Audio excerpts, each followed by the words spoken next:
এক কোরবানি ঈদ গিয়ে আরেক কোরবানি ঈদ চলে আসছে, আর আমার বাসায় নেহারি রান্না হয়নি। যেভাবেই ফ্রিজে রেখে দিয়েছিলাম ওই রকমই আছে, একদম ধরা ছোঁয়া খাওয়া কিছু হয়নি। আসলে মন মানসিকতাও ভালো ছিল না, রান্না বান্নাও করা হয়নি। সো আজকে খুব খেতে ইচ্ছে করলো, আর সকাল সকাল ঝটপট নেহারি রান্না শুরু করে দিলাম। আর এটা আমার জীবনের ফার্স্ট নেহারি রান্না, এই কারণে আপনাদের সাথে একটু শেয়ার করছি। ভুল ত্রুটি হলে ক্ষমা সুন্দর দৃষ্টিতে দেখবেন। যাই হোক, আমি কিন্তু এই যে নেহারি রান্না করার জন্য পায়াগুলো নিয়ে নিয়েছি। প্রেশার কুকারে নেহারিটা করে নিব, এতে খুব অল্প সময়ে তাড়াতাড়ি হয়ে যাবে আর খুব নরমও হয়ে যাবে, খেতেও ভালো লাগবে। আমি এখানে পেঁয়াজ কুচি, তারপর আদা রসুন পেস্ট, লবণ, হলুদ, মরিচ, গরম মশলা, যা যা মশলা লাগে আর কি নেহারি রান্না করতে, আমার বাসায় যা যা মশলা ছিল আমি সব দিয়ে দিয়েছি। এরপর এখানে অনেকখানি পানি দিয়েছি। অনেকখানি পানি দিয়ে এখন কিন্তু আমি প্রেশার কুকারে বসিয়ে দিয়েছি। আমি শুনেছি নেহারি রান্না করার সময় ফার্স্ট যে পানিটা দেয়া হয় ওই পানিটা যদি একটু বেশি করে দেওয়া হয় তাহলে কিন্তু নেহারি রান্না খেতেও ভালো লাগে। কারণ সেকেন্ড টাইম পানি ইউজ করলে নাকি, মানে পানি অ্যাড করলে নাকি এটা খেতে আর ভালো লাগে না অত একটা।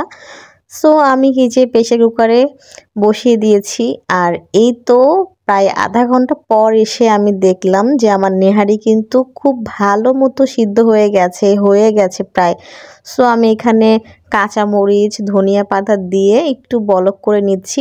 আরও প্রায় 10 মিনিটের মতো আমি রান্না করে নিব। আর এই যে ঝোলটা একটু আমি আঠালো করে নিব। আর হ্যাঁ, একটা কথা বলতে ভুলে গেছি, এর মধ্যে কিন্তু আমি প্রায় 2-3 বার প্রেশার কুকারটা খুলে আমি এখানে নাড়াচাড়া করে নিয়েছি। কি অবস্থা দেখছিলাম, যদি আবার লেগে যায় তাহলে কিন্তু খেতে একদম ভালো লাগবে না। সো আমি নেহারিটা 2-3 বার করে উঠিয়ে কিন্তু নাড়াচাড়া দিয়ে নেহারির অবস্থাটা দেখে নিয়েছি। দেন আবার ঢেকে দিয়েছি, আবার খুলেছি এরকম করে। এই তো আমার নেহারি রান্না হয়ে গেছে। আর রান্না শেষে আমি একটু গরম মশলা, জিরার গুঁড়ো এগুলো ছিটিয়ে দিয়েছিলাম। আর এটা দেখতে এত চমৎকার হয়েছে, আর এটা খেতেও অনেক মজা হয়েছে। আমি অনেক ঝাল দিয়েছিলাম, নেহারি খেতে আমার খুব ভালো লাগে।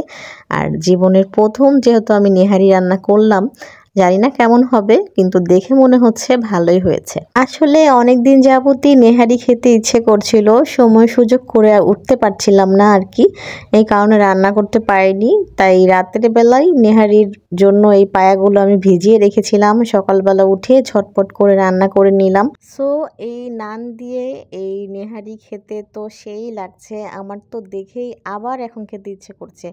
আসলে এটা খুবই মজা হয়েছিল, আর প্রথমবার রান্না করেছি সেই তুলনায় অনেক ভালো হয়েছিল। আমার হাজবেন্ডও খেয়ে খুব ভালো লেগেছে বলেছে। সো আমার নিজের কাছে খুব ভালো লাগছিল, আমি নেহারি রান্না করেছি এটা ভাবতেই খুব ভালো লাগছিল। আর খেতে তো দারুণ হয়েছিল, একদম সফট হয়ে গিয়েছিল। আর খুবই মজা হয়েছে, খুবই মজা হয়েছে। আপনারাও চাইলে কিন্তু এভাবে নেহারি রান্না করে ঝটপট খেয়ে নিতে পারেন সকালের নাস্তা।